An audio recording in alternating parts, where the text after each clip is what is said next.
Keluarga kosmik yang indah. Perkenalkan, Mars. Kamu pasti sudah mengenalnya. Dua bola kecil ini adalah Phobos dan Deimos, bulan-bulan kecil Mars. Tapi, sepertinya Mars tidak memperlakukan mereka dengan baik. Phobos dan Deimos diyakini sebagai asteroid yang tertawan. Namun, Phobos perlahan bergerak mendekati Mars akibat gravitasi dan diperkirakan akan hancur oleh gravitasi planet ini dalam kurun waktu 30 hingga 50 juta tahun mendatang. Saat itu aku sudah tidak ada. Sepertinya peristiwa ini akan menghasilkan cincin serpihan di sekeliling Mars, mirip dengan cincin Saturnus. Akan tetapi, proses ini merupakan fenomena alam dan bukan tindakan penghancuran oleh Mars. Tampaknya, Phobos sedang terkoyak oleh gaya gravitasi planet merah yang dahsyat. Tapi tunggu, masih ada lagi. Phobos memiliki lekukan-lekukan paralel aneh di seluruh permukaannya. Awalnya, ini diduga berasal dari tabrakan asteroid. Tapi kini para ilmuwan menduga penyebabnya adalah tarikan gravitasi Mars yang sangat kuat. Benar-benar dahsyat. Para ilmuwan punya gagasan menarik bahwa ketika benda langit kecil seperti Phobos berada terlalu dekat dengan benda langit besar seperti Mars, maka benda kecil itu akan meregang ke arahnya. Mereka menyebutnya gaya pasang surut. Phobos diprediksi akan meregang sedemikian rupa hingga ia akan terbelah. Luar biasa kan? Puing-puing dari bulan itu akan membentuk cincin kecil di sekeliling Mars, seperti cincin Saturnus. Sebelumnya, sebagian orang mengira garis-garis loreng di Phobos disebabkan oleh gaya pasang surut, tapi teori itu dipatahkan karena bulan ini terlalu empuk. Tapi sekarang, para peneliti jenius ini melakukan simulasi komputer dan menemukan bahwa kemungkinan ada cangkang keras di bawahnya yang bisa menciptakan lekukan-lekukan di permukaannya. Tapi jangan khawatir, dengan kecepatan yang dimiliki Phobos, ia akan menabrak Mars sekitar 40 juta tahun lagi. Tapi jika gaya pasang surut sudah mengoyaknya, mungkin ia tidak akan bertahan selama itu. Namun kita masih punya kesempatan untuk mempelajari Phobos lebih jauh. NASA baru saja memilih 10 peneliti hebat dari seluruh Amerika Serikat untuk bergabung dengan tim kerja sains dalam misi Martian Moon Exploration JAXA atau yang disingkat MMX. Sebagai ilmuwan yang didukung NASA, mereka akan membantu JAXA menjelajahi 2 bulan Mars, Phobos dan Deimos. Mereka bahkan berencana mendarat di Phobos dan mengambil sampel permukaannya. Misi ini akan diluncurkan pada tahun 2024 dan kita akan mendapatkan sampelnya pada tahun 2029. 7 peneliti yang beruntung akan menggunakan instrumen penerbangan MMX untuk melakukan penelitian. Phobos adalah bulan yang sangat aneh. Diameternya hanya 27 km dan mengorbit Mars pada jarak 6.000 km tepatnya. Jaraknya jauh lebih dekat daripada bulan milik bumi yang membutuhkan 27 hari untuk mengorbit bumi. Tapi Phobos berada dalam spiral kematian menuju Mars dan perlahan jatuh ke permukaan planet ini dengan kecepatan 1,8 meter setiap 100 tahun. Tapi pasti ada alasan kenapa Mars bertindak sekejam itu, bukan? Bagaimana kalau itu semua hanya karena dendam? Oke, bayangkan ini. Mars sedang asik sendiri, panas dan penuh air seperti bumi yang masih muda. Mars memiliki medan magnet yang melindunginya dari radiasi kosmik dan menjaga atmosfernya tetap tebal. Semuanya berjalan baik. Tapi kemudian, setidaknya 20 asteroid masing-masing seukuran negara kecil menghantam Mars dengan sangat keras. Salah satunya bahkan meninggalkan kawah yang lebarnya hampir 3.200 km. Bayangkan bagaimana perasaan Mars yang memiliki 2 asteroid sebagai bulannya setelah apa yang dilakukan asteroid lain terhadap si planet merah ini. Seluruh tumbukan ini seperti pukulan telak ke perut Mars, dan medan magnetnya yang sudah lemah menjadi lumpuh. Inti Mars menjadi sangat panas dan tidak bisa bersirkulasi dengan baik, sehingga tidak ada lagi medan magnet yang melindungi planet ini. Ini seperti kita tidak mengenakan apa-apa di kedalaman palung Mariana. Kalaupun bisa, kamu tidak akan berdaya, dan kedinginan itulah yang terjadi pada Mars. Jadi, Mars yang malang itu kini kedinginan, tidak terlindung dari sinar-sinar kosmik yang berbahaya. Ini seperti pergi keluar rumah tanpa tabir surya, bukan ide yang bagus. Tapi setidaknya kita bisa belajar dari kesalahan Mars dan memastikan bumi tidak bernasib sama. Mungkin kita harus mulai berinvestasi pada asuransi asteroid. Tapi percayalah, planet merah ini sama sekali tidak jahat. Dia cukup bersahabat. Meskipun Mars tampak cukup keras terhadap Phobos, ada sesuatu yang bisa berkembang dengan bantuan Mars. Jadi begini, sebuah tim ilmuwan menemukan cara untuk menanam padi di Mars. Ya, kalian tidak salah dengar. Mereka menggunakan MMS, bukan cara kuno untuk mengirim gambar, tapi tanah khusus yang disebut Mojave Mars Simulant. Tanah ini dibuat menyerupai tanah Mars. Menariknya, tanah Mars mengandung garam perklorat yang bisa menjadi racun bagi tanaman. Jadi, tim menumbuhkan 3 jenis padi, 1 padi biasa dan 2 padi yang sudah mengalami rekayasa genetika dengan mutasi yang membuatnya lebih mampu menghadapi stres seperti kekeringan atau salinitas. Dan coba tebak, jenis mutan tersebut mampu tumbuh di tanah yang mengandung 1 garam perklorat per kilogram. Catat itu tanah Mars. Tapi tunggu dulu, padi yang ditanam di MMS tidak sebaik yang ditanam di tanah pot biasa. Jadi, tim memutuskan untuk mencampur 1/4 tanah pot dengan simulan Mars. Dan lihatlah hasilnya, tanaman-tanaman itu mulai tumbuh lebih baik. Para ilmuwan tidak hanya berpikir soal memberi makan orang Mars. Mereka juga ingin melihat apakah temuannya bisa bantu menumbuhkan tanaman di tempat-tempat di bumi yang memiliki kadar garam tinggi. Dan ketahuilah, proyek ini dimulai ketika 2 peneliti bertemu untuk minum kopi dan memutuskan untuk mencoba menanam tanaman bersama. Wah, menarik sekali ya.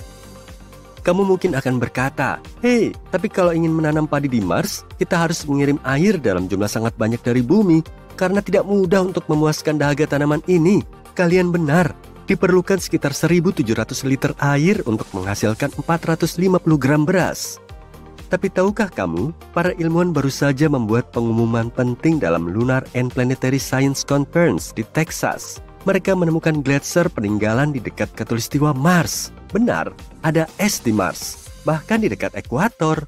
Ini berita besar dan bisa berarti ada lebih banyak es di bawah permukaan Mars. Bukan sembarang gletser, tapi gletser peninggalan yang panjangnya diperkirakan 6 km dan lebarnya mencapai 4 km. Itu setara sebuah kota kecil. Kawasan ini memiliki semua fitur gletser, termasuk celah gletser dan kumpulan moraine. Tapi ini bukan es, melainkan endapan garam yang terbentuk di atas gletser dan tetap mempertahankan bentuknya. Lalu bagaimana endapan garam ini terbentuk? Rupanya material vulkanik yang menyelimuti wilayah tersebut mungkin ada hubungannya dengan itu.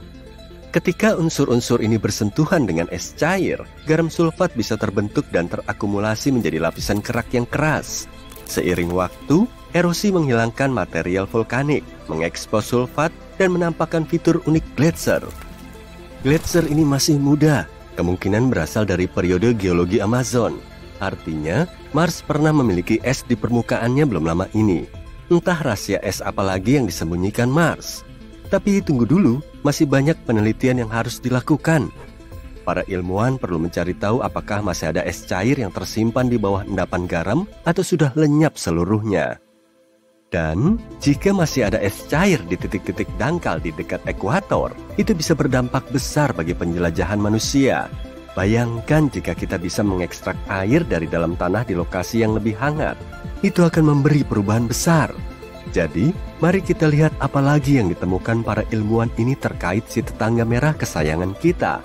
Mungkin suatu hari nanti kita akan bisa mengunjungi gletser garam itu secara langsung. Sampai jumpa lagi. Oh, ada sesuatu yang sedang mendekati permukaan planet ini. Benda itu tampak seperti bola api yang meluncur semakin dekat dengan kecepatan yang benar-benar luar biasa. Tak lama kemudian, tabrakan pun tak terelakkan. Boom! Tabrakan itu meninggalkan kawah yang sangat besar. Tabrakan itu juga menguapkan ribuan kilometer kubik batuan padat, serta memicu serangkaian bencana alam yang mengerikan. Ya, aku tahu apa yang ada di pikiran kalian. Kalian pasti berpikir aku sedang membicarakan tabrakan dahsyat yang terjadi sekitar 66 juta tahun yang lalu di bumi. Iya, tabrakan yang bertanggung jawab atas kepunahan dinosaurus non-unggas dan 3/4 bentuk kehidupan lain di planet kita. Tapi enggak, bencana yang aku bicarakan ini terjadi di planet lain. Ilmuwan menduga tetangga dekat kita, Mars, pernah mengalami bencana yang sama dengan yang menimpa bumi. Kejadiannya sekitar 3,4 miliar tahun yang lalu. Tabrakan asteroid itu mungkin menyebabkan mega tsunami di planet merah, mirip dengan tabrakan Chicxulub di bumi. Ilmuwan telah mengidentifikasi kawah tumbukan di Mars yang mungkin ditinggalkan oleh tabrakan komet atau asteroid dengan permukaan planet. Kemungkinan besar benda luar angkasa itu mendarat di lautan, di dataran rendah utara Mars. Tumbukannya sangat kuat sehingga menyebabkan mega tsunami. Sebelum penelitian terbaru, lokasi pasti kawah tabrakan itu belum diverifikasi. Itu masih berupa teori. Untuk memastikannya, sebuah tim astronom melakukan simulasi tabrakan komet dan asteroid di area yang mereka duga sebagai kawah tumbukan. Mereka bahkan menamai kawah ini Pole. Pole memiliki luas 109 km dan terletak di wilayah yang hampir 120 meter di bawah permukaan laut. Simulasi itu membentuk beberapa kawah dengan ukuran yang sama dengan Pole. Salah satu simulasi menyatakan bahwa kawah-kawah ini ditinggalkan oleh asteroid selebar 8 meter yang mengalami hambatan kuat. Simulasi lainnya menunjukkan bahwa kawah-kawah itu disebabkan oleh asteroid yang lebih kecil dan memiliki resistensi yang lebih lemah. Tapi menurut kedua simulasi itu, kawah tabrakannya berdiameter hampir 112 km.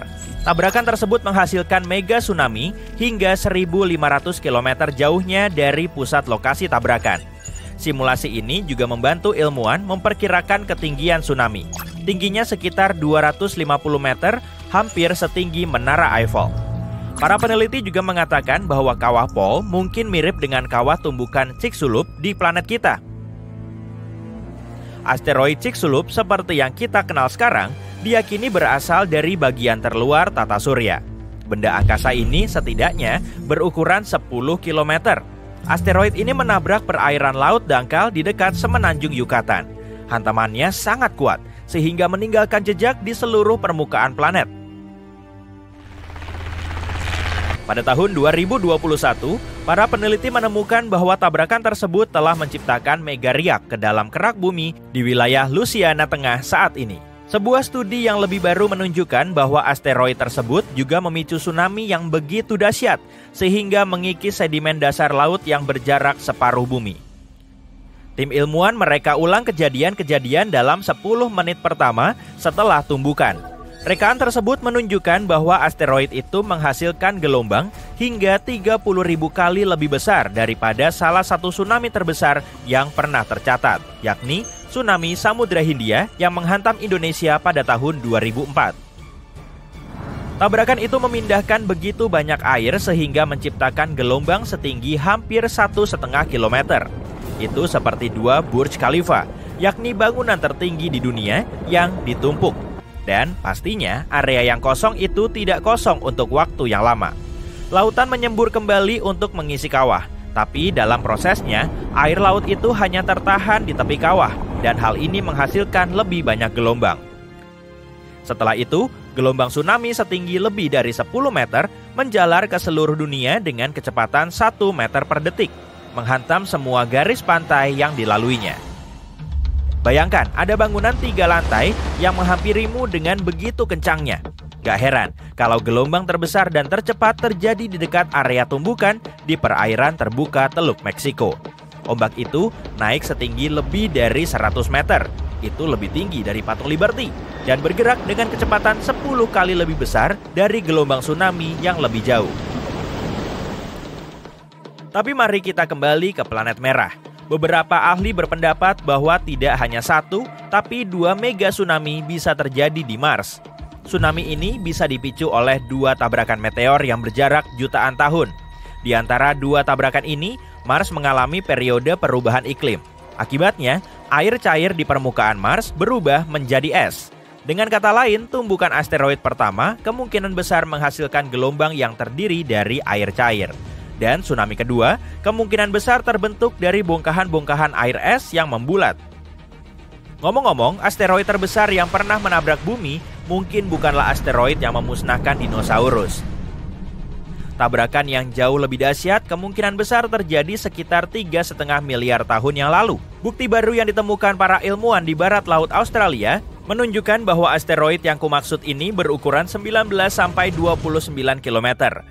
Asteroid itu menghantam bumi dengan kecepatan yang sangat tinggi dan melepaskan energi yang tak terbayangkan. Hal ini bikin aku mikir, gimana kalau hal seperti itu terjadi di masa kini? Lebih dari 30.000 objek yang mengitari bumi akhir-akhir ini berpotensi menabrak planet kita. NASA menganggap sekitar 1.500 diantaranya berpotensi berbahaya. Batu-batu luar angkasa ini merupakan sisa-sisa yang tertinggal setelah tata surya terbentuk sekitar 4,6 miliar tahun yang lalu. Sebagai contoh, di tahun 2004, para astronom menemukan asteroid besar yang mendekati bumi. Pengamatan pertama menunjukkan bahwa kemungkinan batu angkasa itu menabrak planet kita kurang dari 3%. Asteroid tersebut diberi nama Apophis. Ukurannya lebih dari 365 meter dan beratnya sekitar 20 juta ton. Asteroid ini akan melintasi langit pada tanggal 13 April 2029.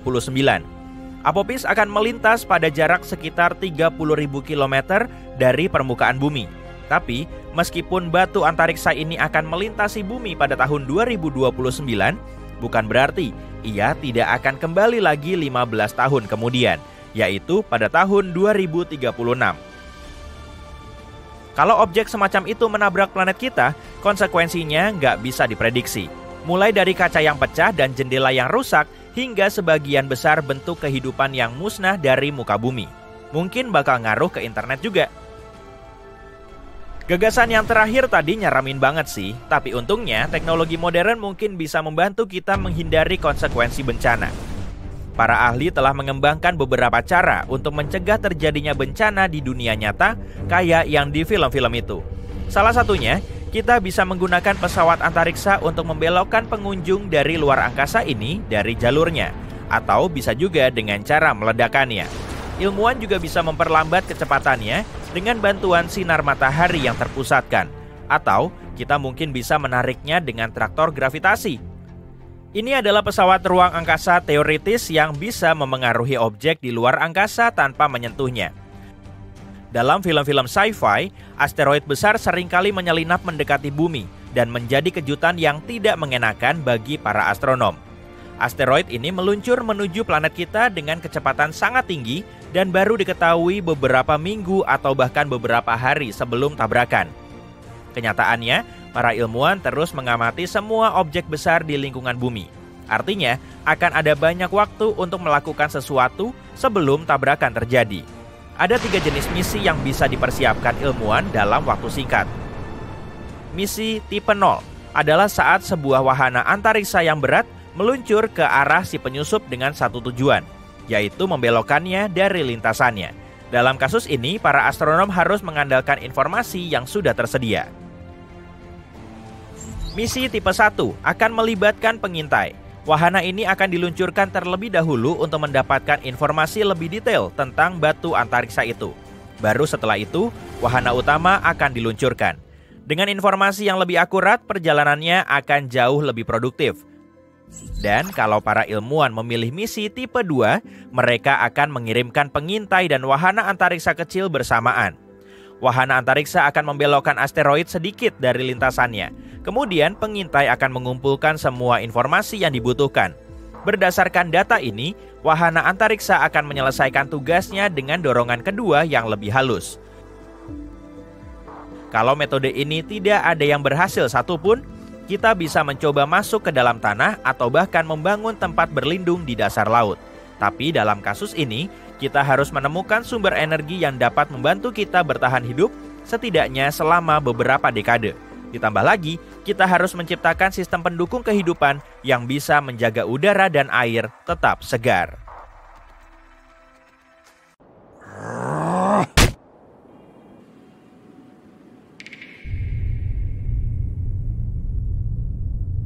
Berapa banyak sih orang yang kita butuhkan untuk menciptakan peradaban baru dan bukan di bumi ya, tapi di Mars dan dalam kondisi yang terbatas. Kalau kita membuat koloni ini dan mengirim mereka ke sana, masalah apa yang akan mereka hadapi? Bagaimana mereka bisa bertahan hidup di tempat yang sangat jauh dari bumi tanpa bantuan apapun? Sebuah penelitian ilmiah terbaru menjelaskan pertanyaan-pertanyaan ini. Yuk kita lihat.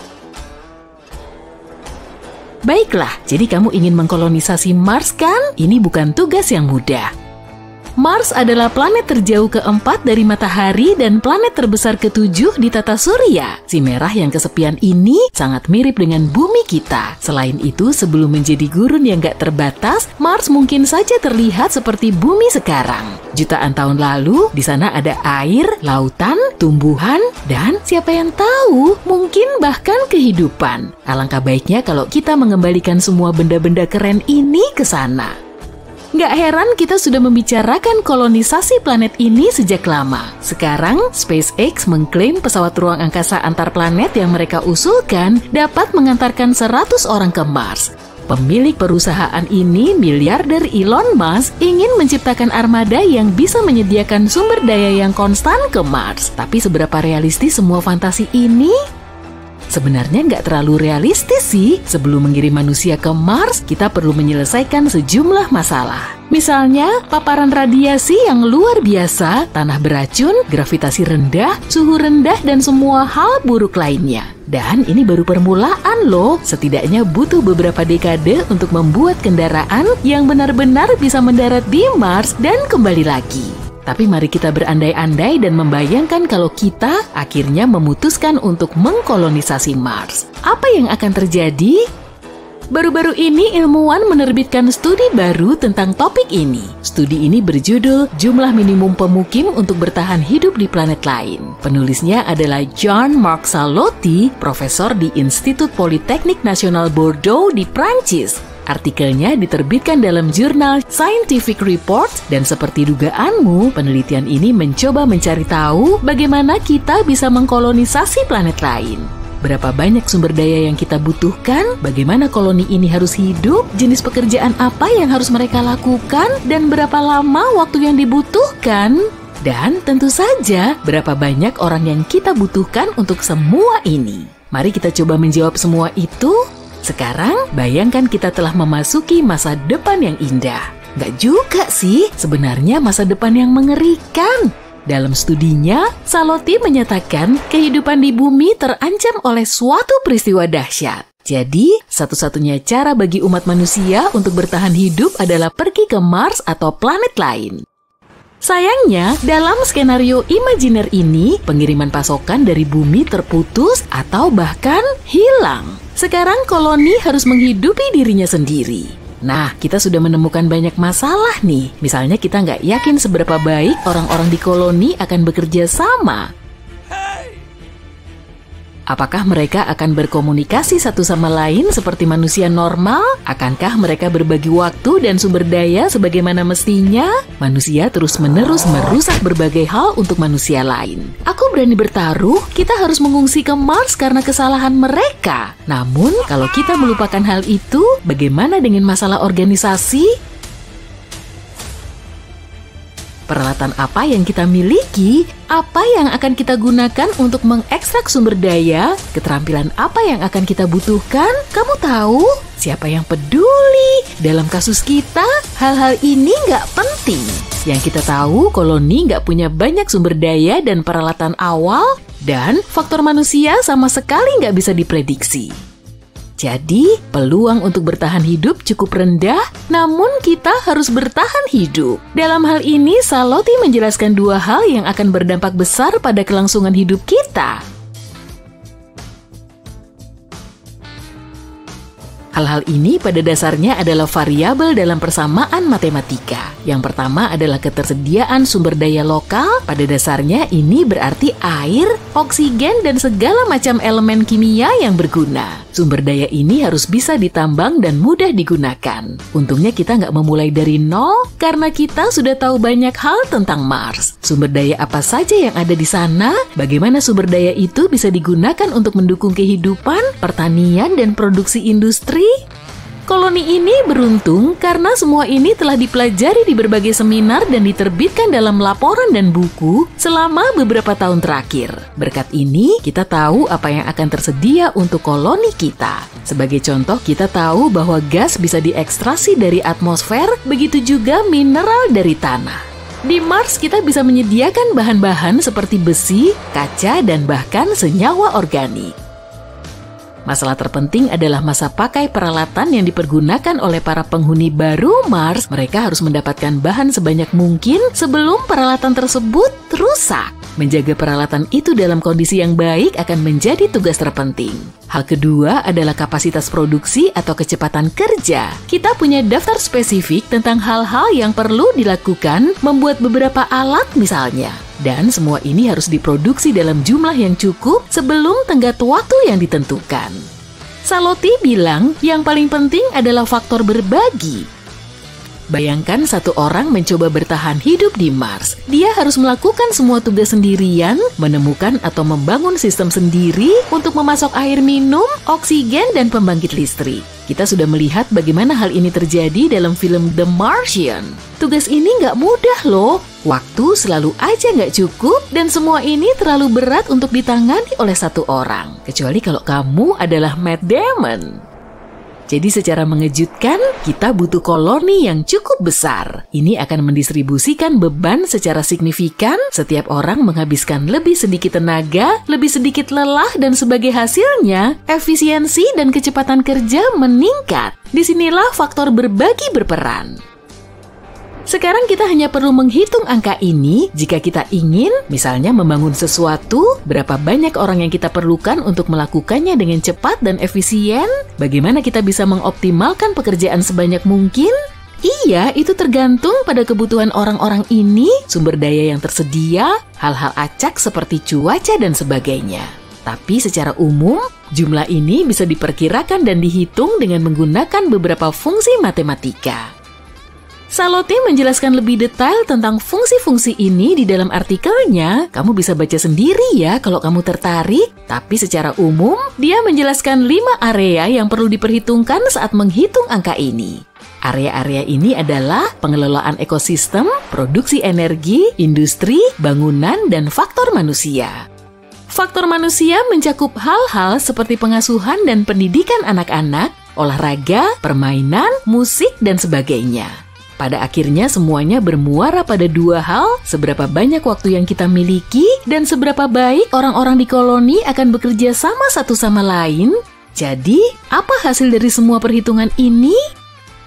Pada akhirnya Salotti menemukan kita butuh setidaknya 110 orang untuk bisa bertahan hidup di Mars. Ini adalah jumlah minimum yang dibutuhkan untuk menciptakan peradaban yang mandiri. Dan akan lebih baik kalau kita nggak membawa terlalu banyak orang. Semakin banyak orang yang kita bawa ke wahana antariksa, semakin sulit untuk memprediksi hasilnya. Lagi pula seperti yang telah dikemukakan, manusia selalu merusak berbagai hal untuk manusia lain. Jadi lebih baik tetap sekitar 110 orang. Tentu saja ini adalah perkiraan kasar dan ada banyak asumsi serta ketidakpastian yang berbeda. Tapi bahkan angka ini sudah sangat berguna. Sekarang ilmuwan tahu berapa jumlah minimum manusia untuk bisa berkoloni di planet lain, dan mengkolonisasi planet lain adalah masalah yang sangat kompleks. Kita butuh waktu yang sangat lama untuk menyelesaikannya. Sangat nggak mungkin kita akan terbang ke Mars dalam waktu dekat. Tugas ini mungkin memakan waktu beberapa dekade atau bahkan 1 abad. Oleh karena itu, solusi terbaik adalah berusaha sebaik mungkin untuk menyelamatkan bumi sampai kita bisa mulai menaklukkan planet-planet lain. Badai debu di Mars benar-benar bisa sangat parah. Badai ini berembus cepat di belahan bumi selatan planet merah, terutama pada musim panas. Badai ini bisa membesar hingga mencakup area yang luas seperti yang terjadi pada Januari 2022. Saat itu, badai debu menutupi hampir 2 kalinya luas wilayah Amerika Serikat. Mungkinkah hal ini yang menyebabkan hilangnya salah satu robot yang kita kirim ke Mars? Atmosfer dan iklim di Mars sangat tidak ramah.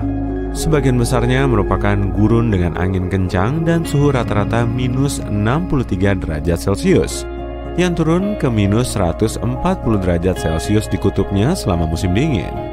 Sebuah pendarat perlu dilengkapi secara khusus dan dibuat sangat kuat untuk bertahan di kondisi seperti itu. Namun, para peneliti berpikir Beagle 2 mampu menempuh perjalanan sulit ke planet merah ini. 2 Juni 2003, sebuah tim peneliti menyiapkan salah satu robot perintis mereka yang akan dikirim ke luar angkasa. Itu adalah wahana pendarat kecil bernama Beagle 2. Misinya adalah mendarat di Mars dan mencari apa yang telah dicari dunia selama beberapa dekade ini, kehidupan di planet merah. Beagle 2 dijadwalkan sampai pada 25 Desember, tapi sinyalnya tak kunjung datang. Tim pun mencoba menghubungi pesawat antariksa itu, tapi pada akhirnya mereka harus menerima bahwa mereka tak akan bisa menghubunginya. Beberapa orang menganggap pendaratan itu terlalu sulit dan rumit, jadi pendarat itu rusak. Tapi mereka tak menemukan kesalahan teknis apapun. Yang lain berteori, pendarat itu mungkin terjerat parasutnya sendiri dan jatuh ke permukaan Mars. Mau yang manapun, Beagle 2 dianggap hilang. Namun, pada tahun 2015, NASA memotret sesuatu yang mungkin adalah sisa-sisa pendarat hilang itu. Bukan cuma puing-puing hancur, komponennya benar-benar terlihat utuh. Bangkai pendarat ini tergeletak bersama panel surya yang sudah sebagian terbuka sekitar 5 km dari lokasi tempat pendaratan semestinya. Rupanya, Beagle 2 berhasil mendarat, tapi antena radionya terhalang. Makanya, para peneliti tidak bisa mengendalikannya dari bumi atau berkomunikasi dengannya. Tapi tak ada yang tahu persis kenapa itu terjadi. Apa kamu pernah dengar soal wajah yang ada di Mars? Pada tahun 1970-an, salah satu pesawat antariksa NASA mengambil foto ikonis permukaan Mars yang menunjukkan formasi mirip wajah, seperti yang kamu lihat di bagian atas foto ini. Kalau imajinasimu tinggi, kamu bisa dengan mudah melihat hidung, 2 mata, mulut, dan tatanan rambut yang agak unik.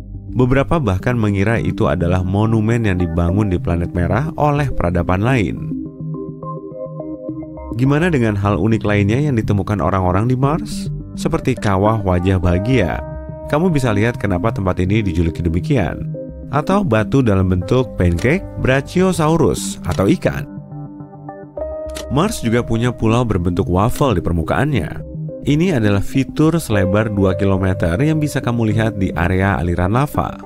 Mungkin ini disebabkan oleh lava yang mendorong formasi ini dari bawah. Tampaknya, para astronom juga mendapatkan beberapa foto bukit pasir biru.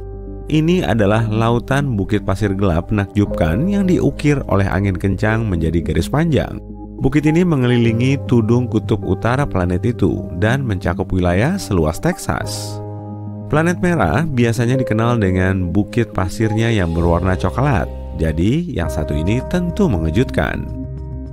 Namun, nyatanya bukit ini nggak benar-benar biru. Kalau kamu bisa mengunjungi Mars sekarang, cuma buat lihat-lihat sebentar, kamu akan tahu bukit pasir ini berwarna coklat dan jingga seperti yang lainnya. Foto itu adalah foto dengan warna palsu. Para ilmuwan sering menggunakan warna palsu untuk menyoroti perbedaan dalam sesuatu. Misalnya, di sini perbedaan kedalaman. Selain itu, lembah terbesar di Mars sangatlah besar sehingga bisa memakan Grand Canyon kita untuk sarapan.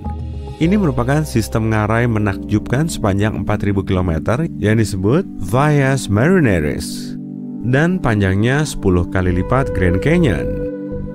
Kalau kamu bisa merentangkan ngarai Mars ini, panjangnya akan membentang dari pantai barat ke timur di Amerika Serikat. Karena Mars nggak punya lempeng tektonik aktif, nggak ada yang tahu pasti bagaimana ngarai ini terbentuk.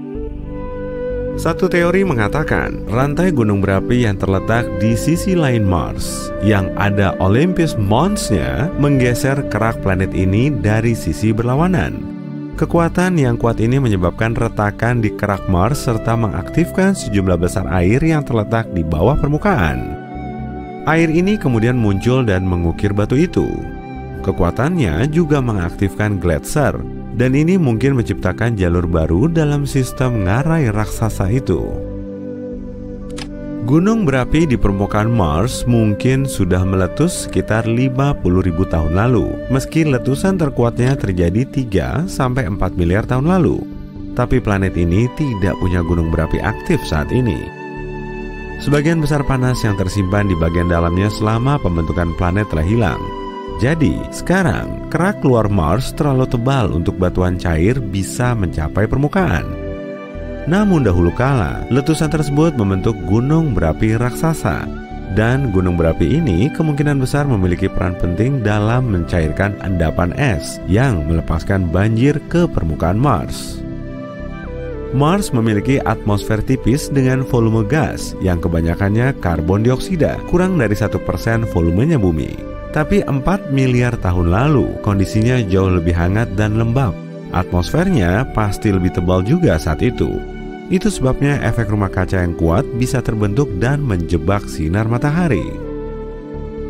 Mars juga punya medan magnet yang kuat, mirip dengan bumi. Medan magnet Mars terbentuk karena arus logam cair di inti planet. tapi nggak kayak planet rumah kita. Mars kehilangan medan magnetnya setelah intinya mendingin. Dan tanpa medan magnet itu, planet ini nggak punya perlindungan dari angin surya yang merupakan aliran partikel bermuatan yang mengalir dari matahari. Angin surya menarik sebagian besar atmosfer Mars hanya dalam beberapa ratus juta tahun, kira-kira. Inilah yang membuat badai debu Mars dahsyat tadi menjadi makin hebat. Mars punya sejarah yang menarik. Dilihat dari gletser planet ini, Mars mungkin telah melewati beberapa zaman es sama seperti bumi. Sebuah tim peneliti sudah memotret sekitar 60.000 batuan Mars. Bebatuan ini punya banyak ukuran dan tersebar secara acak, yang artinya mungkin terbentuk selama zaman es berbeda. Gletser juga menyembunyikan ceritanya sendiri. Siapa yang tahu jenis gas, batu, atau bahkan mikrob apa yang mungkin terperangkap di dalamnya? Nah, kalau kamu bisa masuk ke mesin waktu dan mundur ke 4 miliar tahun lalu di Mars, tentunya kemungkinan besar kamu akan melihat pemandangan banjir yang spektakuler. Mungkin ada bentuk kehidupan di permukaan planet ini saat itu. Benturan meteorit kuat yang membentuk kawah gel planet merah ini bisa menjadi sesuatu yang memicu banjir bandang itu. Setelah benturan itu, suhu di planet ini menjadi sangat panas. Hal ini menyebabkan mencairnya semua es yang tersimpan di permukaan Mars pada saat itu. Banjir itu begitu besar hingga mengubah struktur geologis permukaan planet ini. Banjir itu mengukir riak besar serta gelombang di batuan sedimen. Selagi membahas air, diketahui ada uap yang keluar dari atmosfer Mars. Selain itu, para peneliti telah menemukan beberapa bukti air yang mengalir di permukaan Mars. Ada garis-garis gelap di tanahnya. Garis ini terlihat membesar pada musim panas dan menyusut pada musim dingin. Ada banyak lembah kering dan jalur sungai di planet ini. Mungkin saja air cair pernah mengalir di sana. Sekarang, sebagian besar air ini mungkin terkurung di lapisan es atau bahkan tersembunyi di bawah permukaan. Makin banyak hal yang mengisyaratkan bahwa Mars dulunya layak huni. Mars adalah satu-satunya planet yang kita ketahui dihuni robot hidup. 5 wahana penjelajah kita adalah penduduk Mars saat ini. Ada Perseverance, Opportunity, Spirit, Sojourner, dan Curiosity. Robot-robot ini ada di sana untuk mengambil foto, sampel tanah serta udara, dan bahkan menemukan kehidupan di planet merah. Dan kelak, kita mungkin bertemu lagi dengan mereka di Mars. Siapa tahu? Oh ya, kalau kamu benar-benar bisa masuk ke mesin waktu dan mampir ke 4 miliar tahun lalu di Mars, aku mau beliin kamu makan siang sambil membahasnya. Aku yang traktir deh. Kita udah nemu peradaban lain nih. Jangan-jangan itu pintu rumah penghuni planet lain. Kita bisa ngintip jendelanya nggak ya? Foto ini dikirim oleh Curiosity milik NASA yang sekarang berada di permukaan Mars. Tapi sayangnya, kita belum mendapat hasil yang menggembirakan. Para astronom mengklaim temuan ini cuma bagian alami dari lanskap Mars. Ada sejumlah petunjuk yang membuat mereka mengiranya sebagai pintu asli. Apalagi tingginya yang cuma 1 meter. Kali aja penghuni Mars emang nggak begitu tinggi kan? Tapi para saintis tetap bilang kalau objek yang diduga sebagai pintu itu sebetulnya hanyalah lubang pada batu yang terbentuk oleh kekuatan alam, seperti angin dan erosi. Tapi kalau diperhatiin baik-baik, pintu ini punya lapisan celah menonjol karena terbuat dari bahan yang lebih keras daripada material di sekitarnya. Lapisan celah ini lebih rendah di sebelah kiri, lalu sedikit naik di sebelah kanan. Kemunculannya bermula sekitar 4 miliar tahun yang lalu di area sungai atau gumuk yang tertiup angin. Setelah pola ini terlihat, angin kencang di Mars terus memperparah pengikisannya. Lapisan celah tadi rupanya menghilang di dalam pintu. Amati gambar ini deh. Kamu ngelihat retakan nggak? Di sini. Jadi beginilah erosi batu yang ada di planet merah. Gua kecil ini mungkin muncul saat sejumlah retakan memotong lapisan celah. Mungkin aja batu besar yang runtuh karena terlalu berat, kemudian menghasilkan celah berbentuk pintu. Bisa jadi memang begitu. Meskipun gravitasi di Mars lebih lemah daripada gravitasi bumi, hal ini bisa aja terjadi. Lihat aja tuh, batu yang ada di samping kanan celah. Ujung vertikalnya kelihatan mulus. Pasti ini nih penyebabnya. Mungkin batu tersebut belum lama jatuh dan angin Mars belum menyapunya. Angin di Mars memang kencang banget. Planet ini dikenal dengan badai debunya yang parah. Bahkan saking parahnya, debu yang berterbangan bisa menutup pandangan kita ke arah Mars dari teleskop bumi. Badai ini terjadi setiap tahun dan menyebar di area seluas benua. Bahkan nggak tanggung-tanggung loh. Durasinya bisa berlangsung sampai berminggu-minggu. Selain badai tahunan ini, ada juga badai besar yang jarang terjadi. Tapi tiupannya lebih kencang dan lebih parah. Badai ini bernama badai debu global karena tiupannya menyebar ke seluruh Mars. Kalau kamu sampai terjebak di badai terdahsyat Mars, efeknya nggak separah dugaanmu kok. Kecepatan angin maksimalnya mencapai 96 km per jam. Padahal kecepatan badai di bumi bisa mencapai 2 kali lipatnya. Perlu diingat juga, atmosfer di planet merah 1% lebih padat daripada atmosfer bumi. Makanya, kalau kamu pengen main layangan di permukaan Mars, anginnya harus jauh lebih kencang daripada angin di bumi. Kalau nggak gitu, layanganmu nggak akan bisa terbang. Jadi intinya, meskipun Mars cukup berangin, tiupannya nggak sekencang di bumi. Oh, dari tadi aku sering nyebut Mars sebagai planet merah nih. Kira-kira kenapa ya? Planet tetangga kita ini dilapisi debu, tanah, dan batu yang mengandung banyak besi oksida. Makanya permukaan Mars berwarna merah khas. Bahkan hak ciptanya udah didaftarin loh. Enggak lah. Mars adalah planet keempat dari matahari, jadi jaraknya nggak begitu jauh. Tapi tetap aja, kondisi di sana dingin dan sunyi. Suhu rata-rata di permukaannya sekitar minus 63 derajat Celcius. Tapi kalau kamu mau pergi ke kutubnya saat lagi dingin, sebaiknya pakai baju anget, karena suhu di situ bisa ngedrop sampai minus 140 derajat. Meski begitu, beberapa areanya punya kondisi nyaman. Suhu hangat di situ bisa mencapai 21 derajat, nggak beda jauh dengan bumi kita. Mars adalah salah satu benda langit di tata surya yang paling sering dijelajahi. Bahkan saat ini, 2 penjelajah NASA, Curiosity dan Perseverance, sedang ada di Mars.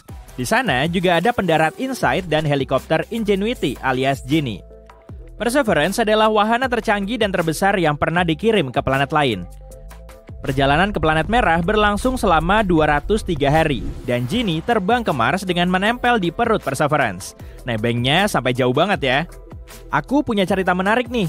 Semisal kamu jadi orang Babilonia yang hidup sekitar 5.000 tahun yang lalu. Jadi, Babilonia adalah kekaisaran di Mesopotamia kuno. Kamu masih ingat ini di pelajaran sejarah kan? Nah, tetanggamu tiba-tiba nanya begini, "Sekarang hari apa sih?" Terus kamu ngejawab, "Hari Mars." Loh, kok hari Mars? Babilonia kuno membagi 1 pekan jadi 7 hari, dan masing-masing hari dinamai dengan benda langit seperti bulan, matahari, Venus, dan sebagainya. Sedangkan hari Mars bertepatan dengan hari Selasa. Orang Babilonia meyakini hidup mereka dipengaruhi oleh benda langit yang menjadi nama hari mereka. Mars dikait-kaitkan dengan agresi karena berwarna merah. Makanya setiap Selasa, mereka ngadain upacara untuk ngilangin pengaruh negatif dari planet yang nggak ramah ini. Mars emang bisa kelihatan nggak bersahabat. Atmosfernya tipis banget. Volumenya cuma 1% dari atmosfer bumi. Jadi, udara yang bisa dihirup di planet merah ini 99% lebih sedikit. Sebagian besar atmosfer Mars terdiri dari karbon dioksida. Kalau persentasenya setinggi ini, karbon dioksida bisa meracuni manusia. Di Mars, nggak ada oksigen yang bisa dihirup. Jadi, kita cuma bisa menghirup 1/10 dari 1% oksigen di udara Mars. Itu jelas nggak cukup untuk bertahan hidup di sana. Sejauh ini, Mars punya 2 satelit bernama Deimos dan Phobos.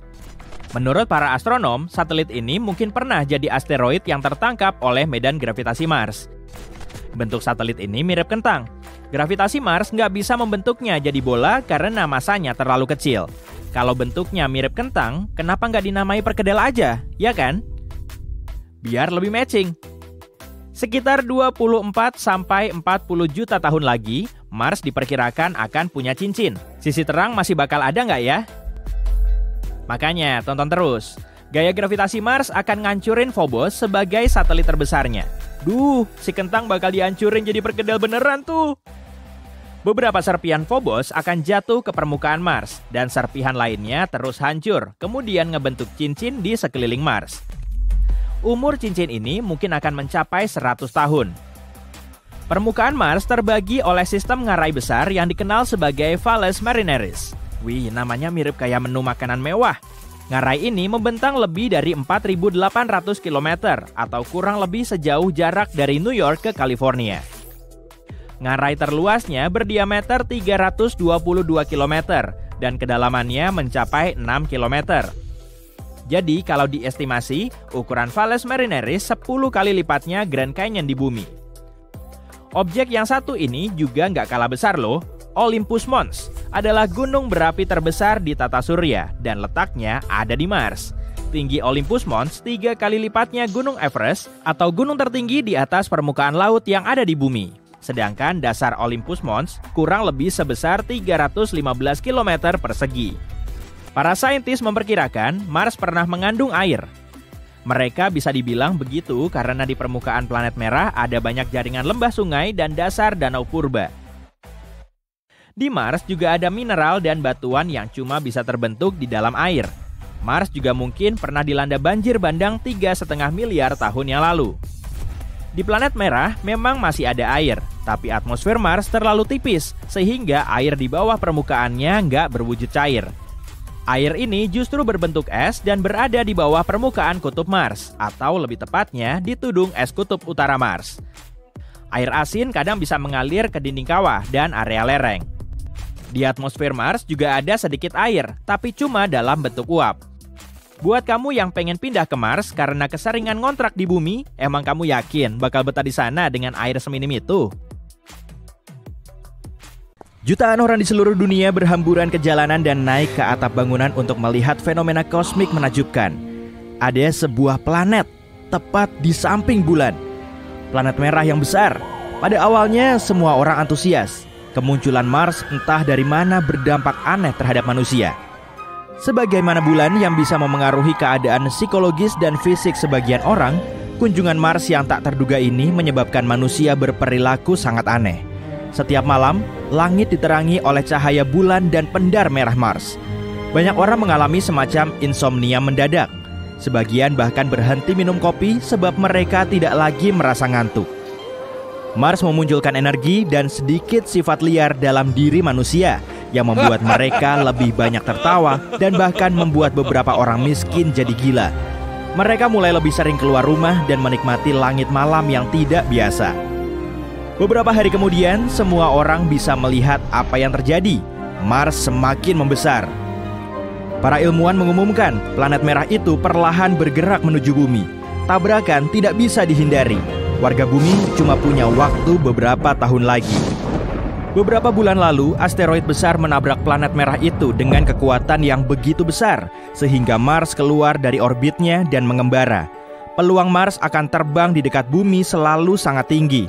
Setelah diumumkan sekitar 3 detik saja, berita itu menjadi viral dan terjadilah kepanikan. Situasi makin memburuk. Makin dekat planet Mars, makin besar pula dampaknya terhadap fisik manusia. Ratusan video muncul menunjukkan simulasi tabrakan Mars dan bumi, dan tidak ada akhir bahagia. Mau tahu apa yang terjadi? Salah satu vlogger terkenal bertanya ke para followernya. Bumi hampir seluruhnya tertutup air, dan Mars tinggal debu, pasir, dan bebatuan. Lalu dia meletakkan sebuah semangka besar di tengah ruangan. Dari ujung ruangan, dia meluncurkan sebuah bola bowling ke arah semangka. Pum! Kini, ukuran Mars hampir sebesar bulan. Mars akan memasuki orbit bulan dan hal ini berdampak terhadap medan magnet bumi. Banjir, hurikan, tsunami, dan badai petir dahsyat, semuanya semakin parah. Hewan-hewan menggila, burung-burung tidak lagi bermigrasi ke selatan. Aurora borealis muncul di Karibia. Ekonomi juga terdampak oleh berita tersebut. Orang-orang berhenti bekerja. Ya, buat apa juga? Mereka hanya ingin bersenang-senang dan bersama orang-orang tersayang. Sumber daya di planet ini masih cukup untuk bertahan sampai malapetaka itu terjadi. Jadi tidak ada seorang pun yang mencoba mengatasi masalah bumi itu. pakaian, makanan, mobil, kapal pesiar, apa saja. Semua kehilangan nilainya dan sekarang gratis. Setiap hari, pesta jalanan besar muncul di seluruh dunia. Orang-orang memutuskan untuk hidup damai dan harmonis sampai akhir hayatnya. Malapetaka global berhasil menyatukan manusia. Guna mengiringi ledakan, warga bumi bersatu untuk mengadakan konser rock akbar. Raksasa merah itu menghancurkan planet biru kita yang cantik. Dan rock and roll adalah musik pengiring yang pas. Ada cukup waktu untuk makan, joget, berpesta, dan mendengarkan musik keren. Panggung-panggung raksasa dibangun di mana-mana. Ini konser terakhir bagi para musisi. Selama persiapan itu, tiba-tiba muncul secercah harapan. Para ilmuwan telah memperhitungkan semua kejadian yang akan muncul saat Mars membentur bumi, dan mereka punya rencana sederhana. Untungnya, manusia telah berencana pindah ke Mars. Jadi mereka sudah membangun pesawat ruang angkasa selama ini. Tidak ada waktu untuk pergi ke planet lain sebelum tabrakan itu. Tapi untungnya, manusia bisa menunggu terjadinya bencana itu di luar orbit bumi. Kamu bisa duduk di stasiun ruang angkasa sambil mengunyah popcorn, bersantai dan menikmati pertunjukan. Saat debunya mengendap, mungkin kita sudah bisa kembali ke bumi, atau sisa-sisanya. Setelah mempelajari rencana ini, manusia mulai bekerja untuk menyelesaikan pesawat siang dan malam. Semua orang bekerja dengan semangat. Masih ada waktu 2 tahun sebelum hari besar itu. Panggung-panggung konser raksasa diubah menjadi stasiun ruang angkasa. Mars kini memberikan lebih banyak energi kepada manusia, dan dengan kerja tim yang heroik, manusia berhasil membangun ribuan stasiun hanya dalam beberapa bulan. Itulah yang terjadi jika 7 miliar manusia bekerja sama. Para petani, terapis fisik, koki, insinyur, atlet, akuntan, semua bekerja dalam satu tim. Sekarang jarak Mars lebih dekat ke bumi dibanding bulan. Raksasa merah itu menghalangi matahari dan planet kita tenggelam dalam kegelapan. Tinggal beberapa hari lagi. Manusia bekerja seperti semut dalam koloni raksasa, memberikan sentuhan terakhir ke beberapa ratus ribu stasiun ruang angkasa. Dibutuhkan 4 hari penuh bagi semua orang untuk memasuki stasiun. Lalu ada juga pemuatan perbekalan. Berbagai binatang, ikan, tumbuhan, biji-bijian, sayur-mayur, buah-buahan, video game, cemilan. Si raksasa merah dijadwalkan memasuki orbit bumi dalam beberapa hari. Saat itulah kecepatannya akan meningkat tajam. Ukuran Mars hanya separuh bumi lebih sedikit, tapi di langit sana dia kelihatan luar biasa besar. Pesawat-pesawat mulai lepas landas. Manusia melihat sekitar untuk terakhir kali, mengingat setiap jengkal bumi. Dalam beberapa jam, semua itu akan berubah selamanya. Stasiun-stasiun mengangkasa, cukup jauh untuk menghindari orbit apapun. Dua dunia yang saling bertabrakan harus diiringi musik latar. Bintang-bintang rock di setiap pesawat mengadakan festival musik antariksa. Diiringi musik rock keren, Mars memasuki atmosfer bumi dan selapis tipis permukaannya terbakar. Ini melepaskan energi yang luar biasa besar. Planet itu semakin cepat dan menghantam Samudra Pasifik. Gelombang ledakan besar menyapu seluruh planet. Segalanya tersulut api dan semua orang di stasiun ruang angkasa harus mengenakan kacamata hitam agar tidak menjadi buta. Planet biru kita berubah menyala. Debu Mars bercampur dengan air bumi. Kekuatan benturan itu menembus kerak bumi sampai ke magma panas cairnya. Ratusan kepingan planet Mars yang sebagiannya selebar satu negara, entah bagaimana melayang di atmosfer. Tabrakan itu menghasilkan begitu banyak energi sampai-sampai semua lautan mendidih dan menguap. Lautan dan sungai-sungai logam cair sekarang menyebar di seluruh penjuru bumi. Hari demi hari, minggu demi minggu, bulan demi bulan berlalu. Sabuk dari pecahan-pecahan planet Mars terbentuk di sekeliling bumi, mirip Saturnus, tapi yang ini menyala merah. Dibutuhkan waktu lama sampai aman untuk mendarat kembali ke bumi, tapi manusia tidak bisa bertahan hidup di pesawat selama itu. Makanan, air, dan oksigen akan habis dalam beberapa tahun. Tapi para ilmuwan telah menyusun rencana. Pesawat mengaktifkan fiturnya dan berubah menjadi ruang dingin raksasa. Pesawat itu dilengkapi dengan banyak panel energi dan bumi yang terpanggang melepaskan banyak energi. Sangat cukup untuk membuat pesawat itu tetap berfungsi, sementara para penumpangnya tidur selama beberapa ribu tahun. Begitu bumi mendingin, manusia akan terbangun. Ratusan ribu tahun berlalu. Suatu hari, alarm menyala bersamaan di semua pesawat. Perlahan-lahan, manusia terbangun. Tubuh mereka lelah, tapi setelah beberapa miliar cangkir kopi, semua orang segar lagi. Di bumi, benua-benua baru tentu telah terbentuk, dan mungkin keadaan atmosfernya sangat berbeda. Bumi mungkin sudah kehilangan orbit awalnya, jadi mungkin sekarang bumi berputar pada sudut yang berbeda. Musim-musim yang kita kenal sudah menghilang. Semua air di bumi menguap dalam beberapa jam pertama, tapi di Mars terdapat banyak gletser besar yang mungkin telah meleleh karena benturan itu. Mungkin Mars membagikan airnya ke planet kita. Awan-awan debu dan abu tentu sekarang telah mengendap, dan tanahnya tentu cocok sekali untuk bertanam. Semua magma itu mungkin telah memuntahkan berbagai mineral dan bahan kimia berguna. Keadaan akan sulit, tapi umat manusia harus bisa beradaptasi dengan bumi yang baru. Orang-orang siap melakukan apa saja. Semua penghuni bumi berlari ke jendela terdekat untuk melihat seperti apa tampilan planet tercinta mereka setelah berabad-abad berlalu. Mana? Orang-orang menjulurkan leher mereka, memandang keluar ke titik kosong tempat dulu bumi berada. Benturan Mars begitu keras sehingga mendorong bumi keluar dari orbitnya. Bumi menghilang entah kemana. Waduh, terus sekarang kita ngapain dong? Seorang lelaki berewokan meraih gitar dan berkata, "Ayo mainkan." Grand Canyon di Arizona jauh lebih jumbo dari negara bagian Rhode Island. Kota Manhattan di New York pun bisa muat di dalamnya. Widih, karena super besar, tempat ini juga punya cuaca sendiri. Tapi ngarai besar di alam semesta bukan cuma Grand Canyon loh.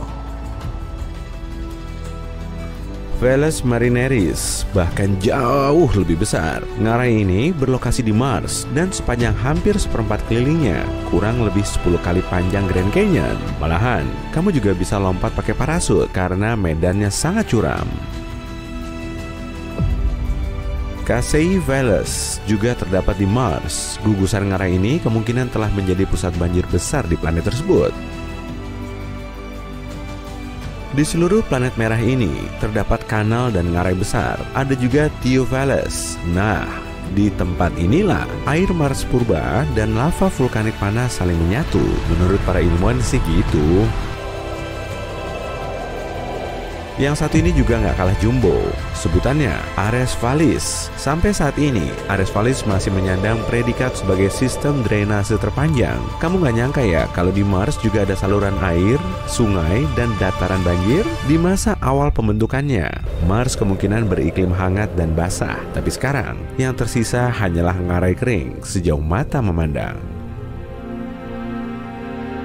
Ithaka Kasma kelihatan mirip bopeng raksasa yang ada di Tethys, satelit Saturnus. Ukurannya 4 kali lebih panjang dan sekitar 3 kali lebih dalam dari Grand Canyon. Dan umurnya sudah miliaran tahun. Belum ada yang pernah menjelajah langsung di tempat ini sih. Kita cuma bisa melihat fotonya berkat pesawat luar angkasa Voyager 1.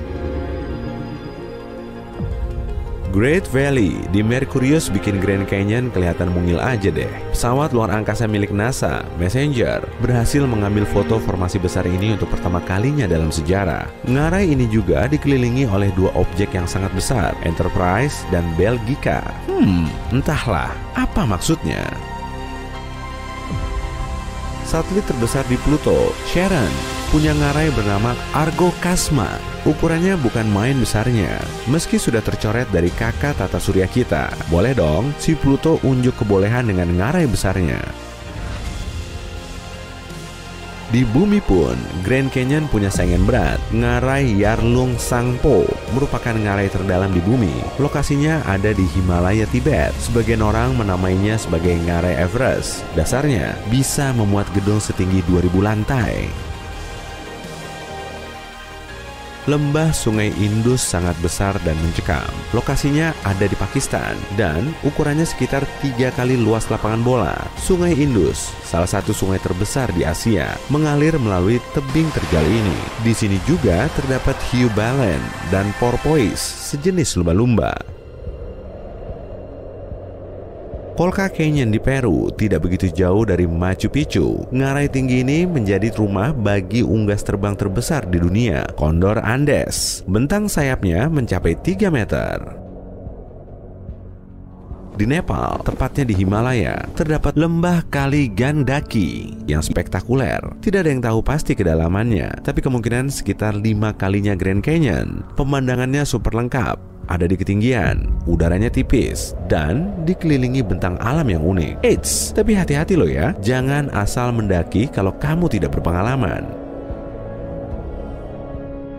Ngarai Cooper berada di utara Meksiko. Di sini, banyak atlet terkenal dunia yang berlari maraton hanya untuk bersenang-senang. Bahkan ada yang sampai bolak-balik. Ada 6 ngarai yang saling menyatu. Dan di bagian terlebarnya terdapat 2 air terjun tertinggi di Meksiko. Cooper Canyon juga punya bentangan zip line terpanjang. Dan salah satu jalur kereta api paling menakutkan di dunia. Awas, jangan ngintip ke bawah.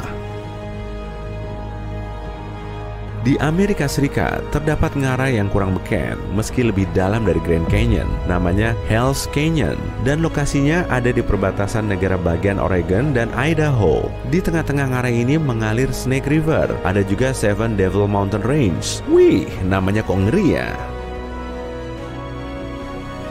Ngarai Kings berada di area Taman Nasional Yosemite, kedalamannya sekitar 1,5 kali Grand Canyon. Tak jauh dari sana terdapat pohon terbesar di bumi, yaitu General Grant.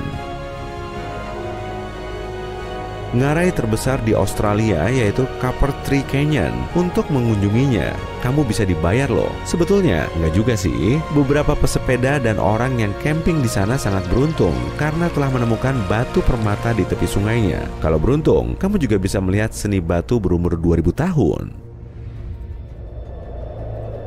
Tiger Leaping Gorge seolah berasal dari negeri dongeng saja ya, tapi tempat ini emang nyata, dalam dan cukup menakutkan. Menurut legenda, konon ada harimau yang dikejar-kejar, lalu benar banget. Hewan ini melompati sungai yang ada di dasar tebing dengan memanfaatkan batu yang tertata rapi, tepat di tengah-tengah sungainya.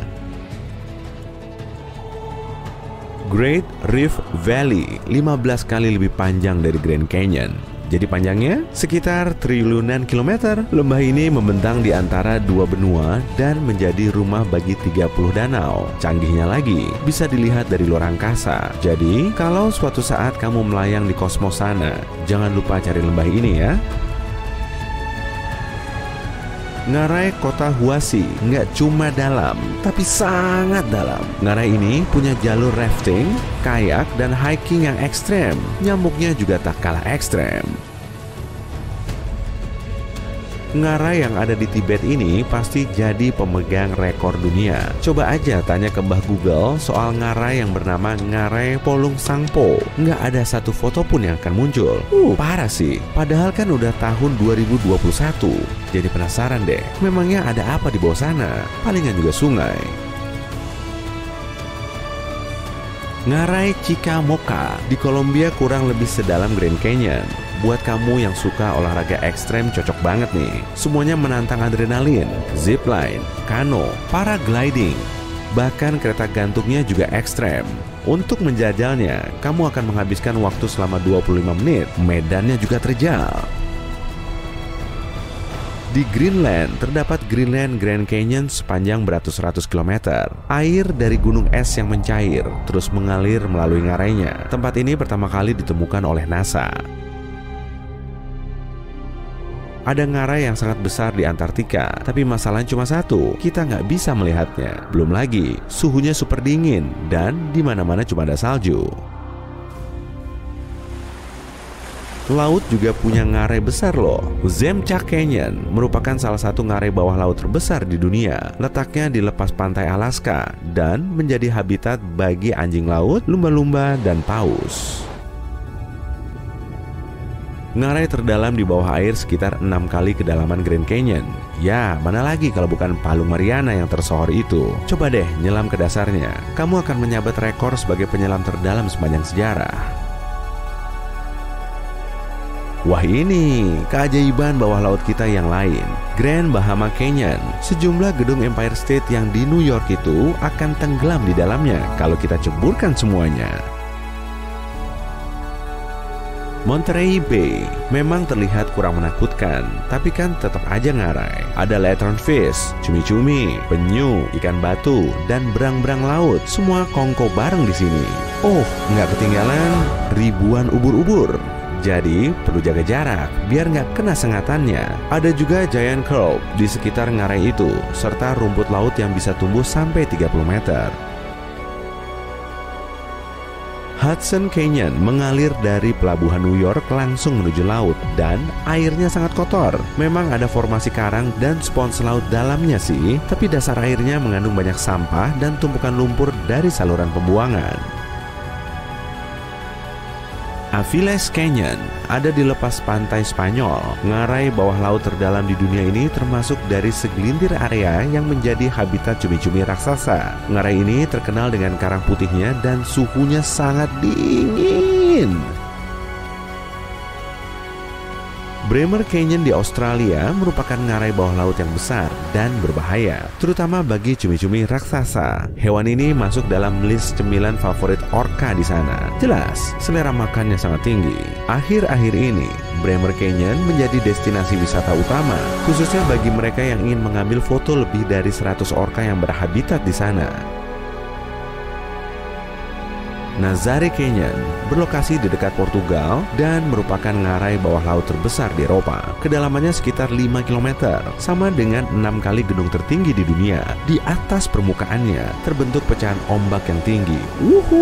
Pantesan jadi surganya bagi para peselancar. Canadian Arctic Reef System berukuran sangat besar, membentang dari Laut Labrador hingga Kepulauan Arktik, serta menghubungkan Arktik dan Samudra Atlantik. Coba bayangin deh, kira-kira jutaan tahun yang lalu, Greenland masih menyatu dengan Kanada. Karena celah ini, Greenland perlahan menjauh. Kanada pasti sangat besar ya kalau Greenland masih menempel sampai sekarang.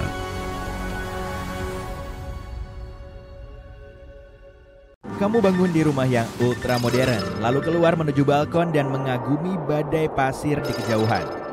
Badai yang seperti dinding berwarna kemerahan bergerak mendekat dan telah mencapai tempat parkir roket Starship-mu yang mengilap. Ketika badai mereda, kamu pun mengenakan pakaian luar angkasa, naik ke rovermu dan berangkat ke kantor. Tugasmu hari ini adalah memantau instrumen di pabrik ekstraksi air tawar. Malamnya, shift kerjamu berakhir dan kamu kembali ke rumah. Robot tukang masak sudah menyiapkan makan malam, kentang goreng. Tentu, kentangnya ditanam di sini, di Mars. Skenario ini bisa saja terjadi pada tahun 2050, bahkan bisa lebih awal lagi. Elon Musk berencana mengirim 1 juta orang ke Mars sebelum 2050. Sangat ambisius dan sangat sulit dicapai. Terbang ke Mars sangat mahal, juga memakan waktu dan penerbangannya terdiri dari beberapa tahap. Kita menuju ke landasan peluncuran, tempat Starship pertama sedang disiapkan untuk lepas landas. Roket ini terdiri dari 2 bagian. Yang pertama adalah booster super heavy.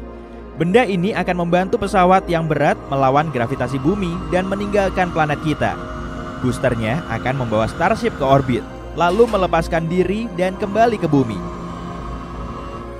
Pada saat itu, Starship akan melayang di orbit, menghabiskan hampir semua bahan bakarnya selama lepas landas.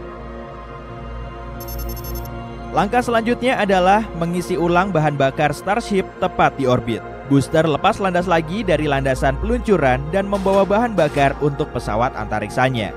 Starship masih kosong karena kita tidak ingin menghabiskan banyak bahan bakar untuk mengangkatnya keluar dari orbit. Jadi, sekarang giliran roket pendorong lain yang membawa muatan untuk Starship. Makanan, bahan bangunan, dan peralatan penelitian dimuat di ruang kargo. Akhirnya, semua siap. Pesawat antariksa kita akan memulai perjalanan panjangnya menuju Mars. Ini baru 1 pesawat yang diluncurkan. Tapi ingat, pesawat ini hanya bisa menampung 100 orang, sementara kita berencana mengirim 1 juta orang ke Mars. Angka ini hampir setengah dari populasi kota Bandung. Itu artinya kita membutuhkan setidaknya 10.000 kapal untuk seluruh misi ini. Juga lebih banyak booster untuk mengisi bahan bakar dan mengirim kargo ke orbit. Jika satu Starship berharga sekitar 112 triliun rupiah, misi ini akan menelan biaya yang sangat mahal. Kunci untuk memecahkan masalah ini adalah dengan menggunakan kembali kapal-kapal ini. Begitu kapal telah mengirim orang ke Mars, kapal itu harus kembali mengisi bahan bakar dan terbang kembali ke bumi untuk gelombang berikutnya. Ya, semacam bus luar angkasa lah. Masalah lainnya adalah waktu. Orbit bumi dan Mars tidak berbentuk lingkaran sempurna. Kedua orbit ini memiliki panjang yang berbeda dan mengelilingi matahari dengan kecepatan yang berbeda pula. Saat bumi dan Mars berada pada jarak terjauh, jaraknya sekitar 400 juta kilometer. Dan jarak terdekatnya, yaitu saat bumi dengan sempurna berada di antara matahari dan Mars, adalah 55 juta kilometer. Ini dia target kita. Setiap 26 bulan sekali, bumi dan Mars berada pada jarak terdekatnya. Jadi ini adalah waktu yang tepat untuk meluncurkan roket guna menghemat waktu tempuh sesingkat mungkin, yaitu antara 6 sampai 8 bulan. Jika penerbangan pertama dijadwalkan pada tahun 2025 dan kita berencana untuk menyelesaikan misi ini pada tahun 2050, kita hanya akan memiliki 12 kloter saja. Sedangkan kita perlu meluncurkan setidaknya 833 kapal setiap kloternya. Masalah lainnya adalah ketiadaan bobot. Dalam perjalanan ke Mars, astronot akan menghabiskan lebih banyak waktu pada gravitasi nol dibandingkan di Stasiun Luar Angkasa Internasional. Tanpa gravitasi, otot manusia bisa melemah. Bahkan jarak antara tulang belakang mereka sedikit meningkat. Jadi, selama misi ini, astronot akan menjadi sedikit lebih tinggi. Sepanjang perjalanan, setiap anggota tim harus terus berlatih di gym agar siap bekerja keras saat tiba di Mars. Selain itu, akan dibutuhkan pula kapal kargo dengan manusia di dalamnya. Saat manusia tiba di Mars, mereka perlu membangun sebuah kota dari awal. Bahan konstruksi, peralatan, mesin. Muatan kargo yang dapat dibawa kapal Starship adalah sekitar 75 ton. Itu setara dengan 30 mobil SUV. Jadi, kita akan membutuhkan lebih banyak kapal untuk membawa semua yang kita butuhkan. Jadi, biaya seluruh misi ini bisa meningkat jadi 2 kali lipat. Tapi, ada cara yang lebih murah untuk mencapai Mars, yaitu melalui Gateway Station di bulan. Ini semacam stasiun luar angkasa internasional yang hanya mengorbit bulan. Stasiun ini juga memiliki banyak ruangan untuk astronot, area tempat tinggal, ruang penyimpanan, dermaga untuk kapal, dan unit penelitian. Intinya adalah jauh lebih mudah bagi sebuah pesawat luar angkasa untuk diluncurkan dari stasiun seperti ini karena tidak adanya gravitasi. Sehingga kapal tidak harus menggunakan bahan bakar dalam jumlah yang luar biasa untuk meninggalkan atmosfer bumi. Hanya saja butuh dana 2,1 kuadriliun rupiah untuk membangun stasiun luar angkasa internasional. Sedangkan membangun Gateway Station bisa lebih mahal dari itu. Tapi kita bisa menghemat lebih banyak uang nantinya. Pesawat ruang angkasa Orion yang relatif kecil akan membawa astronot dari bumi ke Gateway Station. Kemudian setelah serangkaian persiapan, para astronot akan melakukan perjalanan jauh ke Mars. Yuk sedikit dipercepat. Beberapa kapal pertama telah berhasil mengirimkan muatannya ke permukaan planet merah. Sayangnya kita tidak bisa bersantai karena kita harus membangun kota dan mempersiapkan kedatangan kelompok orang berikutnya. Energi menjadi prioritas utama kita. Untuk ini, kita bisa menggunakan panel surya seperti di bumi atau pembangkit listrik tenaga nuklir. Langkah selanjutnya adalah membangun perumahan. Karena kurangnya atmosfer di Mars, tidak ada yang akan melindungi kita dari radiasi matahari. Jadi, pilihan terbaiknya adalah membangun rumah di bawah tanah. Lalu, kita perlu melakukan ekstraksi air. Ada lapisan es di kutub Mars. Kita bisa mengambil air dari sana. Kemudian, oksigen.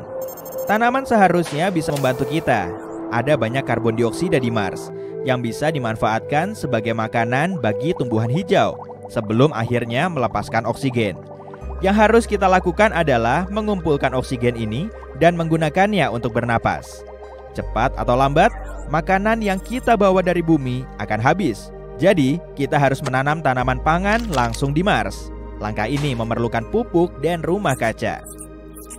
Setelah semua hal tadi berjalan dengan baik, tugas berikutnya adalah menghasilkan bahan bakar.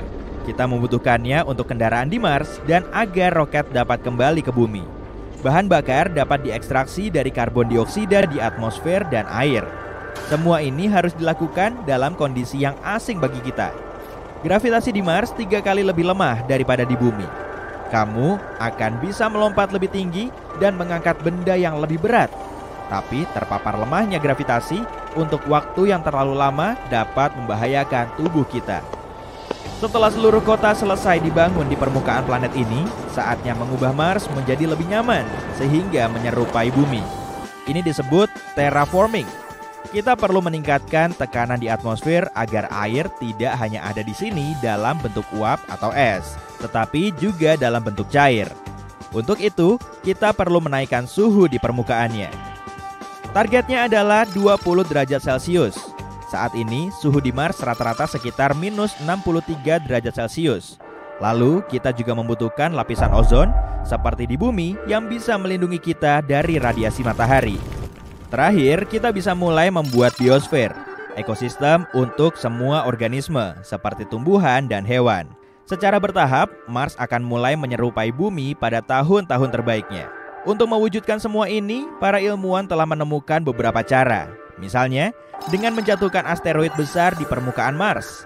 Ini akan menghangatkan atmosfer dan membawa lebih banyak air dan gas ke sana. Planet ini juga bisa dihuni oleh berbagai macam bakteri.